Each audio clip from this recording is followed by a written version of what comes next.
Hey there guys, I am the Six Machine and welcome back to another Warhammer video.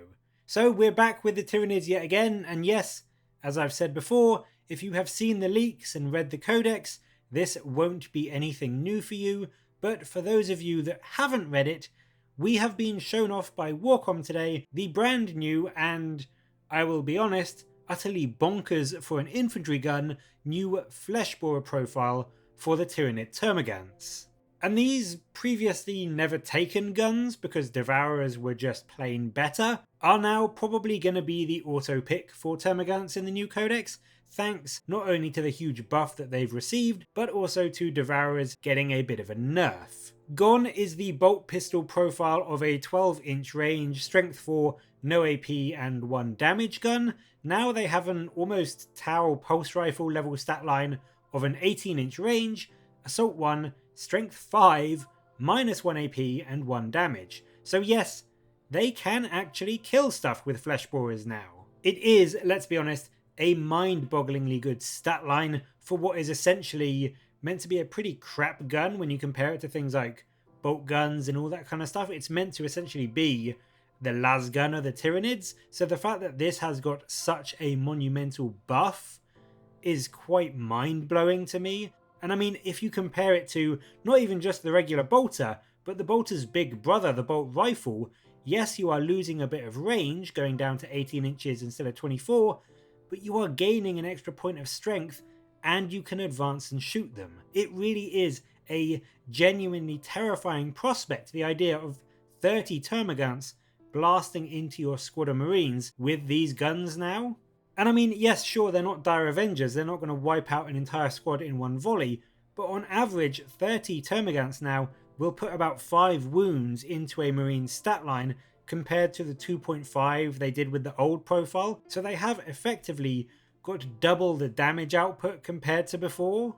And on top of that, on top of the buff that we have seen for the Fleshborers, we have also been shown off one of the updated Tyranid stratagems, and I just want to say right now, because I have looked through the leaks in the codex now, without spoiling anything, I think I can hand on heart honestly say the NID codex has got the best set of stratagems in any book from 8th or 9th edition.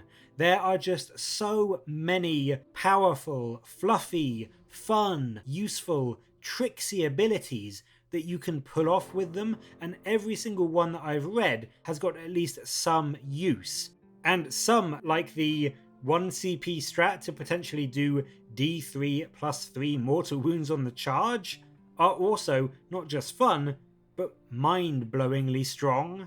But in any case, the one they have shown off today, Scorch Bugs, is in its current form a strat that gives you +1 to wound rolls for your Fleshborers or your Fleshborer hive attacks on the Tyrannofex, which costs you 1 CP. This has now been changed to be a 1 or a 2 CP stratagem, depending on whether you have a really big squad of Gants or you are using the newly improved Fleshborer hive for the Tyrannofex. But what it does now is that not only do you add 1 to the strength of your gun, pushing the Fleshborer to strength 6, but also you get to increase the range by an extra 6 inches as well. So yes, whilst in general +1 to wound is obviously better than +1 strength, this does give you a huge improvement against certain breakpoints, in particular toughness 3, toughness 5 and toughness 6. And against those toughnesses, is that a word? Against those toughness values, you are essentially still getting that +1 to wound. And with this stratagem, you now have a 24-inch range, strength 6, -1 AP gun. So that same 30 strong blob of Gants is now wounding the new Orcs and even Custodes on 3s. And just as a bit of clarification, those new and improved toughness 5 Orc boys, which cost 9 points a model, 30 Gants will kill 10 of them in a single salvo with this stratagem popped. So yes, whilst it is potentially a bit expensive at 2 CP for squads over 16, it's still very much worth doing against the right target. But even if you just bring 15 Gants, it's still at only 1 CP, a very healthy way to spend a command point to get not only that extra pip of strength if you are shooting into toughness 3 or toughness 5, but also getting that extra 6 inches of range so that you can contribute some firepower if you are perhaps using your Termagants to hold a backfield objective. I will say for my final little spoiler bit that I do on these, because I don't want to spoil everything, but I'll give you a little hint if you haven't read the codex and you want just a sneak peek. The Gants have now gone up from 5 points to 7, which is a bit of an increase, but not only do they have better guns, at least the Fleshborer is better, Devourers do kind of suck now, but still, they have got better guns, and they also now have a 5-up armor save, which is a huge improvement on their old 6-up. And then in addition to that, not only do they have access to all these powerful stratagems, but also your high fleet traits are vastly better than they were before. So these are, even at 7 points, very, very good value and very cheap for what they do. And I think whether you are using Termagants to sit back and hold some key objectives in your deployment zone, or just, moving up and screening some of your bigger, scarier, more important bugs from enemy charges, having a squad or two of Termagants in your list is going to be a very good way to fill up your troop slot. I think overall the change to Fleshborers is really good for Termagants and really good for Tyranids.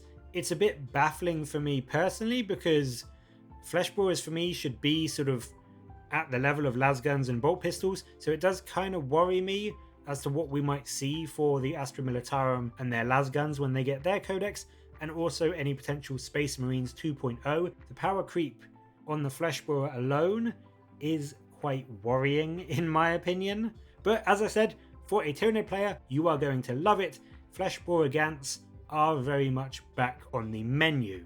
But what do you think of the Termagants? Is their new gun and this changed Scorch Bug stratagem enough to get them a spot in your lists, with the troop slot now being filled with Hormagaunts and the new and improved warriors, and also gargoyles? Let me know in the comments below, and as always, thank you very much for watching. Please do like and subscribe for more Warhammer content from me, but until next time, I'll catch you later, guys.